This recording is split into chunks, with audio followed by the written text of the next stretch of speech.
Welcome to Wagons of Steel. It's a party and everyone's invited. Today, I actually get to work for the first time in a while because of this pandemic COVID thing. If you didn't know, I am a screen printer. I print t-shirts. That's how I buy all my car parts and groceries and pay rent and all those happy things that they don't tell you about in art school. And most of what I print is for schools and festivals. You know, I print for Wagons of Steel t-shirts and stuff too, of course. Well, I sell Wagons of Steel stuff at racetrack. And the schools are all closed. And the festivals are all canceled. So there really isn't a whole lot of work for Chris right now. Today I'm printing t-shirts for some friends of mine who actually weed whacked my yard, and I told him I'd trade him $100 plus some t-shirts in exchange for that. So that's the job of the day. I've had a couple other jobs.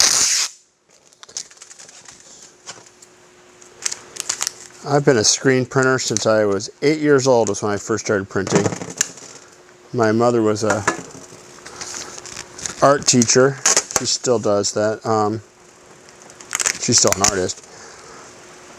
And so she taught me a lot about how to do stuff like this, encouraged me to try it out. So I started doing this at a young age. 8? So I've been printing for 40-something years. It's good work. It's you know, I've painted houses. I was a plumber for a while. Surprisingly, I've never worked on cars much for other people for money. I pretty much do that just for myself. And even then, I really need my crew chief to help me out. Because I'm not really naturally that gifted at working on mechanical stuff. I'll admit it. I'm more of a big picture guy.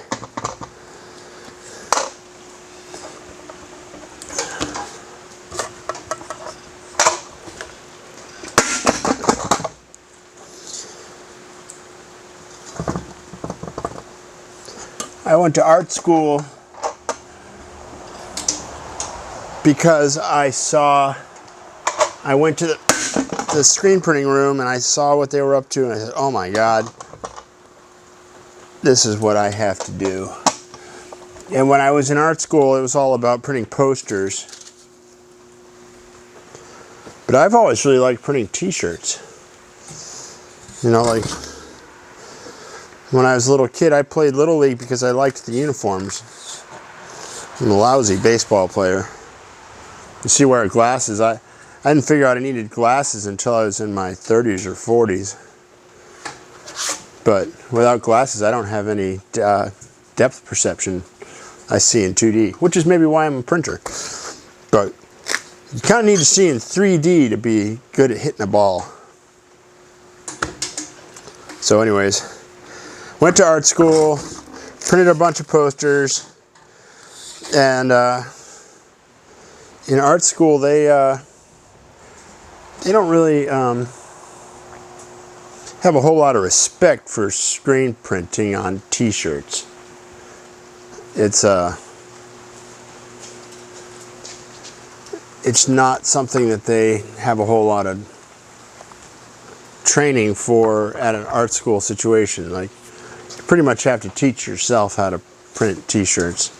I mean, you can learn how to shoot screens, and you know, I certainly got a lot of good ideas about how to set up designs and stuff. But basically, I went away from art school because there was nothing else for me to learn there. And I kind of regret not spending more time doing stuff that I would never do now, like the art school I went to, California College of Arts, used to be California College of Arts and Crafts. They had a glass blowing department, and you know, the setting up a glass department is really hard, and I really wish I would have spent some time in the glass department there, just blowing glass, just for the heck of it, just because it's one of those things I'll never be able to set up for myself. But I didn't. I spent all my time in the print room. And the funny thing is, you can print in the trunk of a moving car, practically. But blowing glass, it takes a lot of equipment. So anyways, I quit art school and went to work for myself, set up a studio in East Oakland, an industrial part of town, and quickly learned, you can't just print your own shit, especially if you're a t-shirt printer. I mean, if you're a super gifted poster artist, like a lot of the people I went to school with, you can start printing for yourself right away if you can get into the galleries and all that. But it didn't work for me, so I started printing for other people, and that's pretty much what I've been doing ever since. The thing about my career, which allows me to keep doing it after all these years, is I'm the only employee, so I don't have to pay anything to employees with health insurance or living wage. I can barely get that for myself. When I first started printing t-shirts right after I dropped out of art school, I was getting $10 a piece for them. And now I get 7 or 8. And that's not even including, adjusting for inflation or any of that kind of stuff. So, I mean, on the face of it, you would think, oh my God, well, so much for that livelihood. But the secret is that I guess it's because of NAFTA, just the world economy in general. T-shirts are so much cheaper than they used to be. When I started printing, t-shirts were basically $5 a piece for a good quality blank t-shirt, and now they're probably half that. And it often makes me wonder, is that Guatemalan woman at the Hanes factory, is she making a good life for herself with the money she gets paid to stitch these t-shirts together? Or, I have to say, I'm almost afraid to know the answer. I mean, I don't want to be contributing to anybody else's misery, but I can't imagine. I mean, what would you get paid for putting t-shirts together in Guatemala? Or Jamaica, or where's these? These ones are made in Honduras. Not exactly famous for progressive capitalism. But also I'd get I'm more efficient than I ever was before.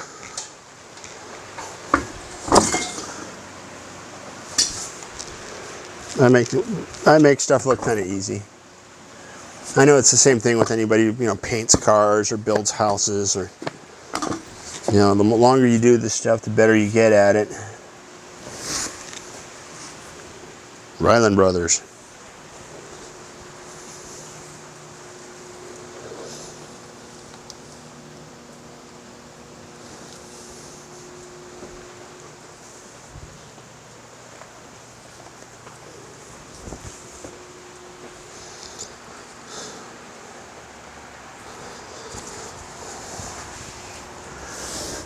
Well, I hope that this coronavirus mandated lifestyle change is over with for next year, because I really miss racing my car and doing outdoor stuff. I'd like to print more big jobs for actual money. I mean, it's fun to trade with local kids for labor, but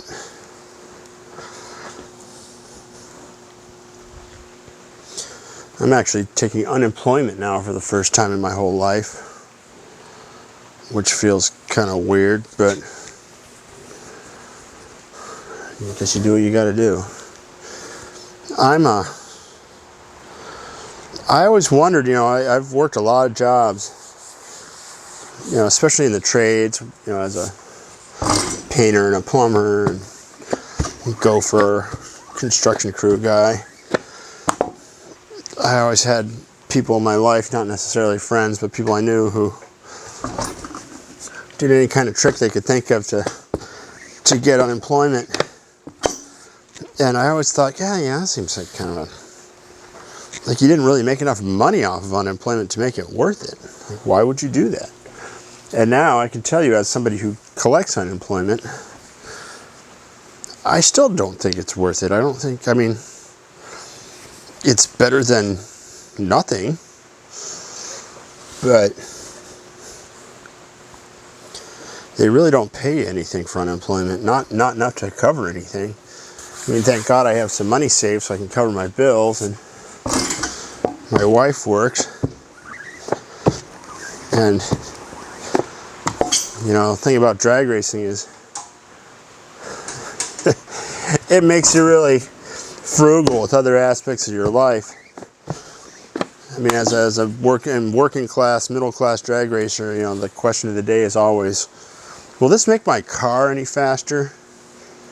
I mean, it won't really necessarily make my car faster to keep my wife happy, but I do have to keep her happy, and one thing leads to another. So I got to take her out to dinner once in a while, but I don't really do too much that's expensive anymore. This year it'll be 9 years since I quit drinking. 20-something years ago I quit smoking cigarettes. Pretty much make all my own food, just to save money so I can buy race gas and road trip to exotic locations and blow my car up there.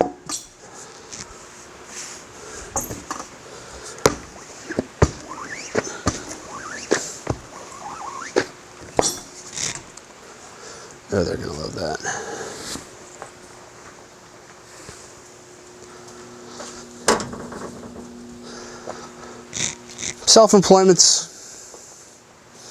It's the only thing I've ever really wanted to do. I mean, I stole a friend of mine's joke a long time ago that I'm unemployable, but I really kind of am.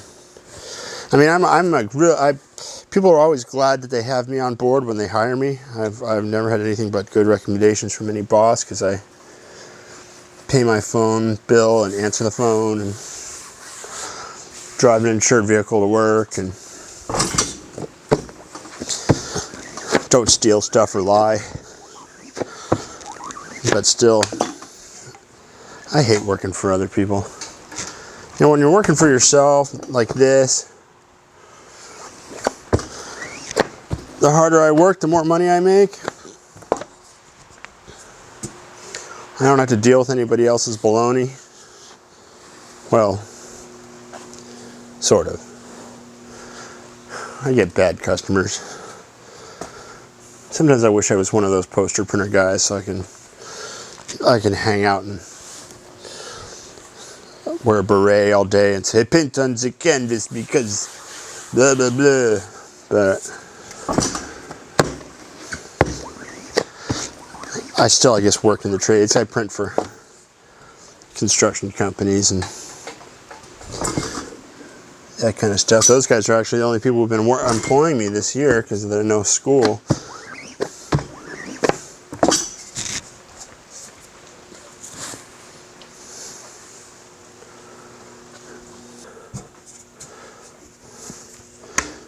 being not unemployed. No, unemployed is that's the ultimate low budget. But being self-employed and on a tight budget all the time is what drew me to station wagons and the whole Wagons of Steel thing.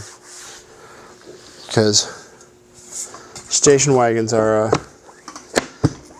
not so much anymore, but at least when I first started, they were the low budget. You know, the castaways. Like you could buy pretty much any station wagon you wanted for $500, and away you go. It's the cheap way to get a big block car. Of course, now since I started doing it like 30 years ago or something, they've come and gone. You know, it's the next big thing. I actually wrote an article for Hot Rod magazine a long time ago about the top 10 station wagons of all time. I guess I'm not surprised that wagons became cool, and then not cool, and then cool again. Station wagons are they're really part of the fabric of American history. I mean, they're the family car. Everyone's got a memory of a station wagon. When I started printing originally, you know, I was living in Berkeley.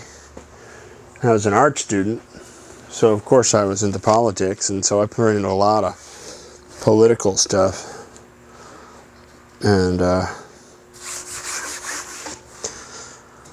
I'm still, you know, political,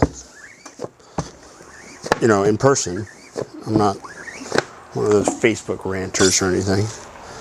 But I just didn't like doing art that made people fight with each other. People would stand in front of my T-shirt displays and get it on with each other about their political views, which,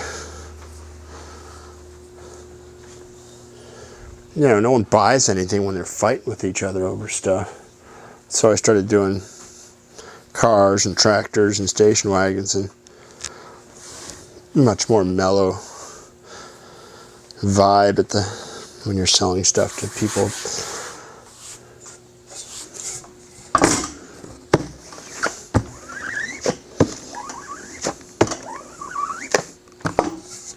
There aren't too many car magazines around anymore. They've all consolidated or gone digital. Hot Rod's still around, but I can't imagine them not just going 100% digital soon.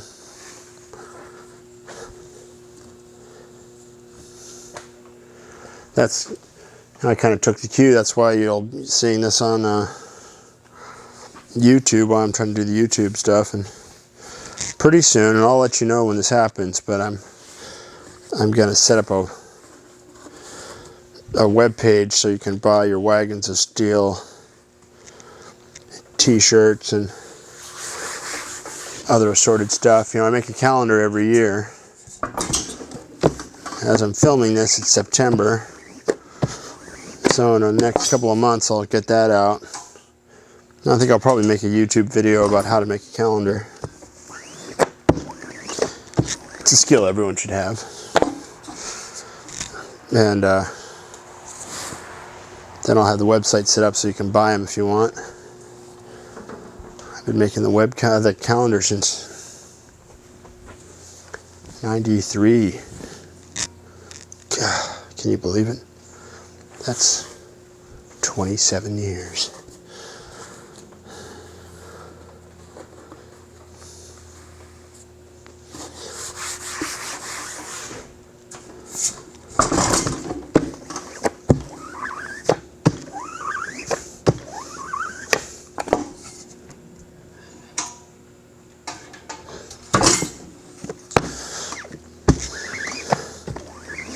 It takes a certain type of person to be able to do this job. There's nothing really physically hard about it.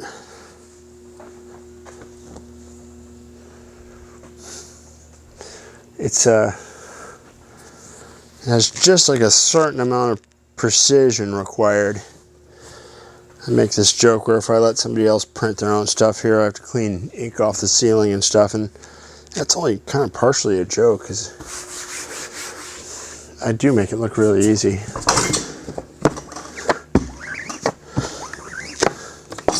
But even so, you can imagine printing 5,000 shirts, which I've done before. If you print 5,000 shirts, it takes 2 weeks and it's insanely boring. But that's the kind of thing that lets you take a road trip to Gainesville to go race the Gator Nationals, or make a year's worth of payments on a house, or all kinds of other cool stuff, which kind of comes back to the self-employment deal. If you're getting paid $10 an hour, it doesn't matter whether you're printing a huge job for somebody or sweeping the floor, you're getting paid $10 an hour.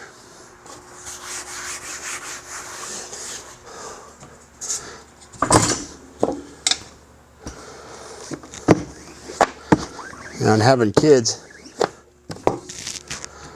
you want to tell them stuff like that, but at the same time, you don't want to tell them stuff like that, because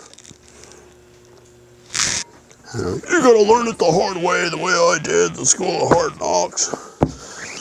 You gotta have a bad boss who yells at you for sweeping the floor the wrong way or whatever.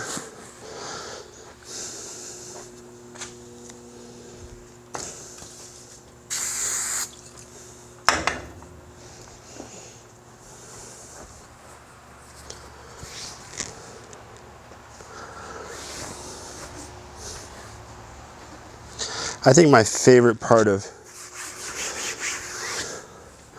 what I do is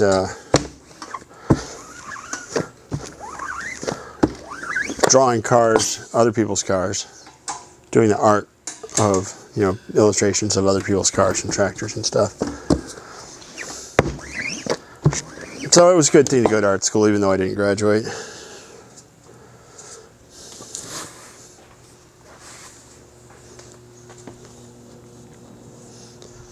I always thought, an art school diploma, I mean, it's probably worth the paper it's printed on. You can frame it and put it on the wall and say, see, I graduated from art school. But I don't know too many people who went to art school who are artists. I mean, I don't really like to call myself an artist, but I guess that's what I am. But it's not like if you have a degree, you're going to get paid more than if you don't have a degree. Maybe that's what I like about being an artist. Well, I will be happy to see 2020 end. It's been a very weird year. It's going to be weird to the bitter end with a presidential election, and we'll see how the COVID thing goes away. But I'll be glad to have more work.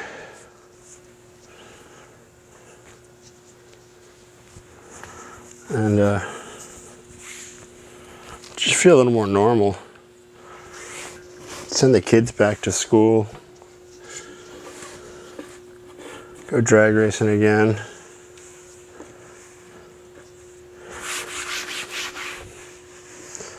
Maybe some goods come out of it. For some reason, I feel, even though I've been on unemployment and on a really tight leash with myself, I still feel like I've kind of come out of this okay.